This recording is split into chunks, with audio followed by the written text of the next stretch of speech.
1.5 साल के अंतराल के बाद करतारपुर साहिब कॉरिडोर अब फिर से खुल गया है।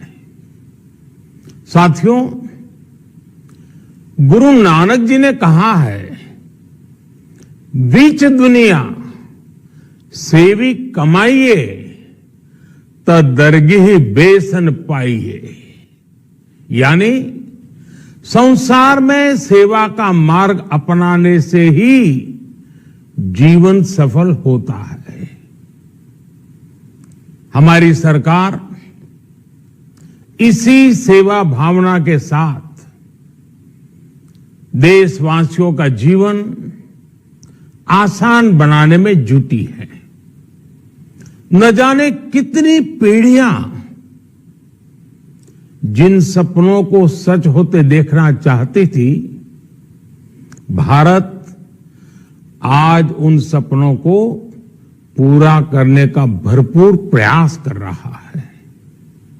साथियों, अपने 5 दशक के सार्वजनिक जीवन में मैंने किसानों की परेशानियों को, उनकी चुनौतियों को बहुत करीब से देखा है, महसूस किया है।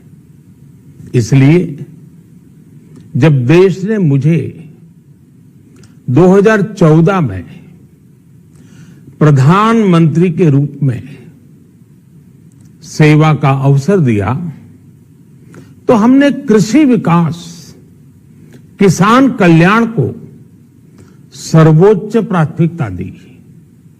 साथियों, इस सच्चाई से बहुत लोग अनजान हैं कि देश के 100 में से 80 किसान छोटे किसान हैं। उनके पास 2 हेक्टेयर से भी कम जमीन है। आप कल्पना कर सकते हैं, इन छोटे किसानों की संख्या 10 करोड़ से भी ज्यादा है। उनकी पूरी जिंदगी का आधार यही छोटी सी जमीन का टुकड़ा है। यही उनकी जिंदगी होती है। और इस छोटी सी जमीन के सहारे ही वो अपना और अपने परिवार का गुजारा करते हैं। पीढ़ी दर पीढ़ी परिवारों में होने वाला बंटवारा इस जमीन को और छोटा कर रहा है। इसलिए देश के छोटे किसानों की चुनौतियों को दूर करने के लिए हमने बीज, बीमा, बाजार और बचत, इन सभी पर चौतरफा काम किया। सरकार ने अच्छी क्वालिटी के बीज के साथ ही किसानों को neem coated urea, soil health card, micro irrigation जैसी सुविधाओं से भी जोड़ा। हमने 22 करोड़ सॉइल हेल्थ कार्ड किसानों को दिए और इस वैज्ञानिक अभियान के कारण एग्रीकल्चर प्रोडक्शन भी बढ़ा। साथियों, हमने फसल बीमा योजना को अधिक प्रभावी बनाया। उसके दायरे में ज्यादा किसानों को लाए। आपदा के समय ज्यादा से ज्यादा किसानों को आसानी से मुआवजा मिल सके, इसके लिए भी पुराने नियम बदले। इस वजह से बीते 4 साल में 1 लाख करोड़ रुपए से अधिक का मुआवजा हमारे किसान भाई बहनों को मिला है। हम छोटे किसानों और खेत में काम करने वाले श्रमिकों तक बीमा और पेंशन की सुविधाओं को भी ले आए। छोटे किसानों की जरूरतों को पूरा करने के लिए सीधे उनके बैंक खातों में 1,62,000 करोड़ रुपए ट्रांसफर किए, सीधे उनके खाते में। साथियों, किसानों को उनकी मेहनत के बदले उपज की सही कीमत मिले, इसके लिए भी अनेक कदम उठाए गए। देश ने अपने रूरल मार्केट इंफ्रास्ट्रक्चर को मजबूत किया।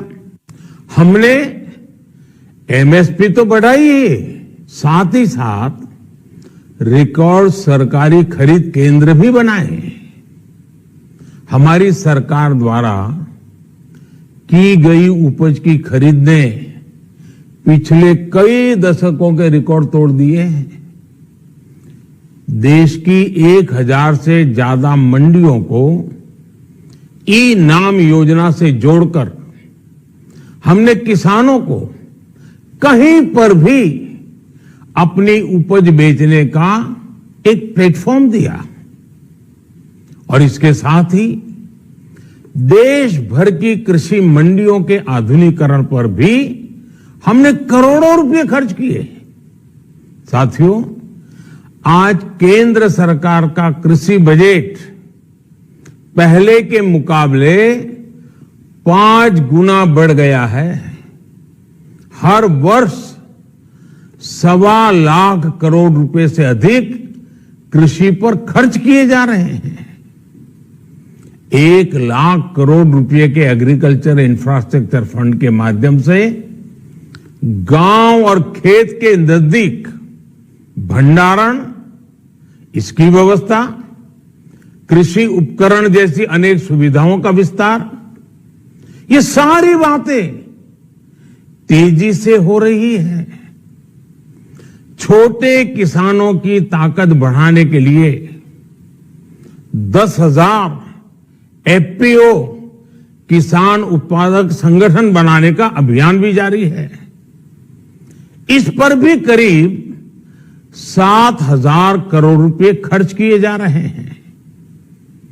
माइक्रो इरिगेशन फंड के आवंटन को भी 2 गुना करके 10,000 करोड़ रुपए कर दिया गया है। हमने क्रॉप लोन भी 2 गुना कर दिया, तो इस वर्ष 16 लाख करोड़ रुपए हो जाएगा।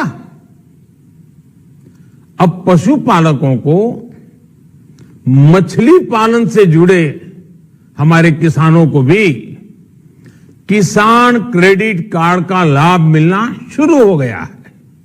यानी हमारी सरकार किसानों के हित में हर संभव कदम उठा रही है, लगातार एक के बाद एक नए कदम उठाती जा रही है।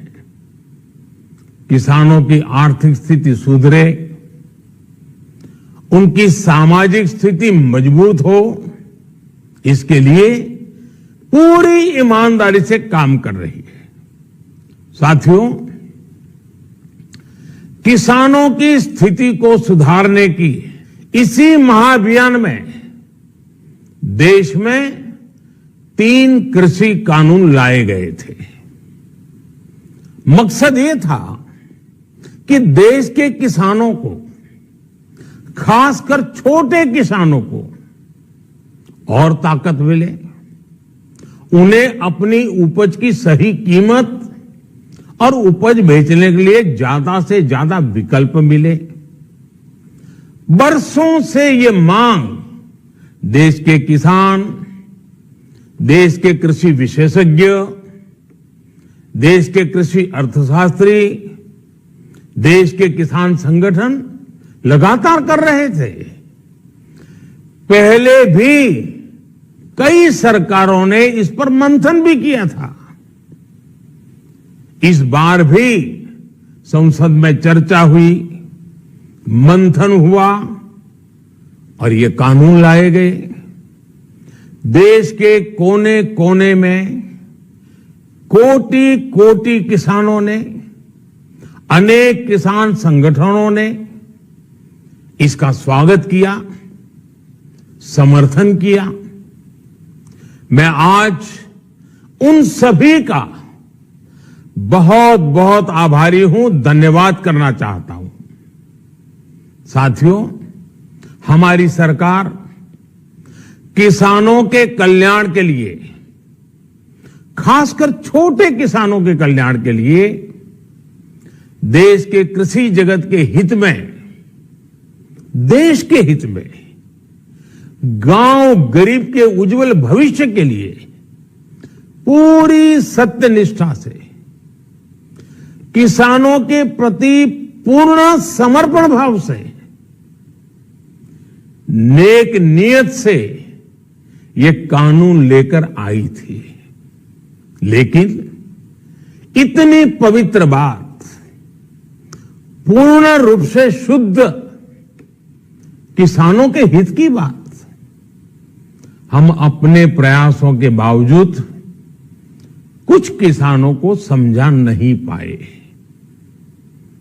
भले ही किसानों का एक वर्ग ही विरोध कर रहा था, लेकिन फिर भी यह हमारे लिए महत्वपूर्ण था। कृषि अर्थशास्त्रियों ने, वैज्ञानिकों ने, प्रगतिशील किसानों ने भी उन्हें कृषि कानूनों के महत्व को समझाने का भरपूर प्रयास भी किया। हम पूरी विनम्रता से, खुले मन से उन्हें समझाते रहे। अनेक माध्यमों से व्यक्तिगत और सामूहिक बातचीत भी लगातार होती रही। हमने किसानों की बातों को, उनके तर्क को समझने में भी कोई कोर कसर बाकी नहीं छोड़ी। कानून के जिन प्रावधानों पर उन्हें ऐतराज था, सरकार उन्हें बदलने के लिए भी तैयार हो गई। 2 साल तक हमने इन कानूनों को सस्पेंड करने का भी प्रस्ताव दिया। इसी दौरान ये विषय माननीय सर्वोच्च न्यायालय के पास भी चला गया।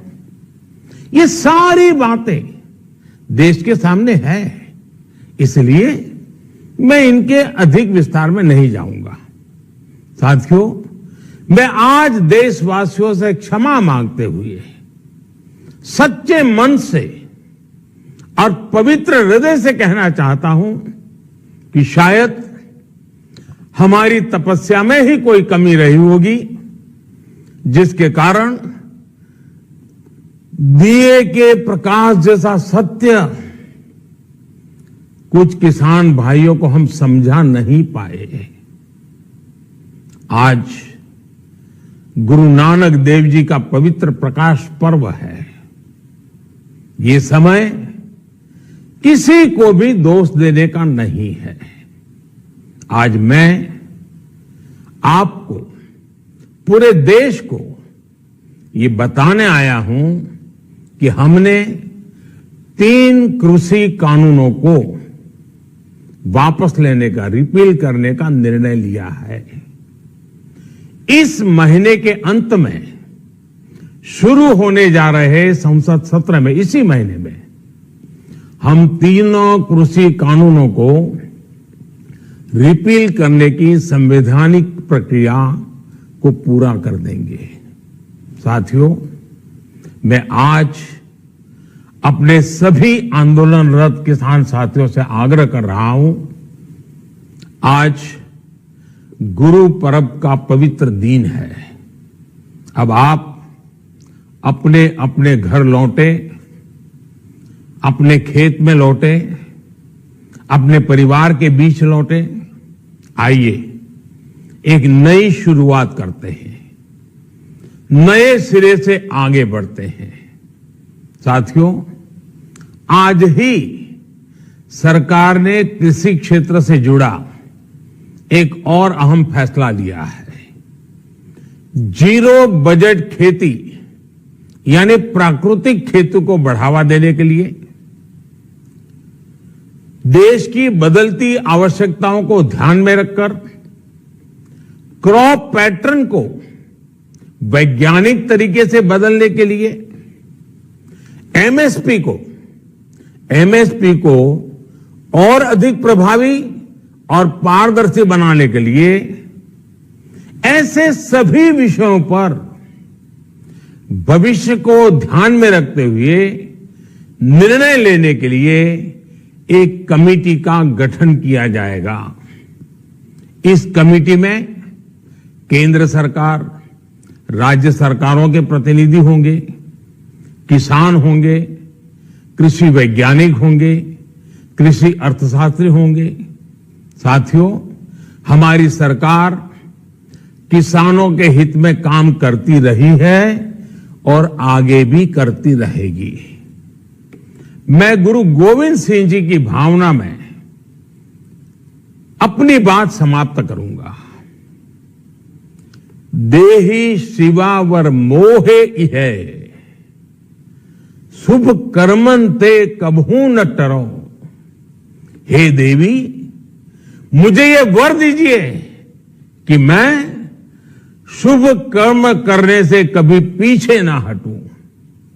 जो किया किसानों के लिए किया, जो कर रहा हूं देश के लिए कर रहा हूं। आप सभी के आशीर्वाद से मैंने मेहनत में पहले भी कोई कमी नहीं की थी।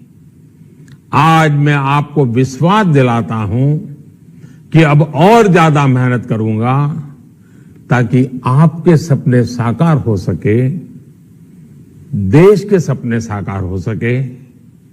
आपका बहुत बहुत धन्यवाद। नमस्कार।